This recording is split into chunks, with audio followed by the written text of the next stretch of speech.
नमस्कार मित्रांनो, learning with आराध्य चॅनलमध्ये आपले सर्वांचे स्वागत आहे. आज आपण बघणार आहोत लोकशाहीर अण्णाभाऊ साठे या विषयावर अतिशय सुंदर मराठी चारोळ्या शायरी. चला तर मग पाहूयात. लोकशाहीर अण्णाभाऊ साठे. शब्दांची खान महाराष्ट्राची शान, बहुजनांची आन. शब्दांची खान महाराष्ट्राची शान, बहुजनांची आन. अण्णाभाऊंची लेखणी आहे जगात देखणी. अण्णाभाऊंची लेखणी आहे जगात देखणी. समाजात जगण्यासाठी दिले ज्यांनी अभिमानाचे स्थान.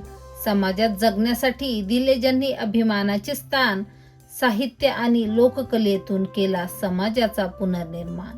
साहित्य आणि लोककलेतून केला समाजाचा पुनर्निर्माण.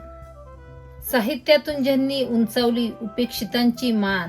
साहित्यातून ज्यांनी उंचावली उपेक्षितांची मान, त्या अण्णाभाऊंनी मिळवला रशियातही सन्मान. त्या अण्णाभाऊंनी मिळवला रशियातही सन्मान. गरिबांचा होता तो आवाज, त्यांच्या लेखणीत होती गाज. गरिबांचा होता तो आवाज, त्यांच्या लेखणीत होती गाज. शोषितांसाठी लढला खरा, अण्णाभाऊ साठे चमकता तारा. शोषितांसाठी लढला खरा, अण्णाभाऊ साठे चमकता तारा. साधी राहणीमान उच्च विचारसरणी, साहित्य क्षेत्रात नाव त्यांचे मोठे. साधी राहणीमान उच्च विचारसरणी, साहित्य क्षेत्रात नाव त्यांचे मोठे. असे आमचे लोकशाहीर अण्णाभाऊ साठे. असे आमचे लोकशाहीर अण्णाभाऊ साठे. अण्णाभाऊ साठे. धन्यवाद.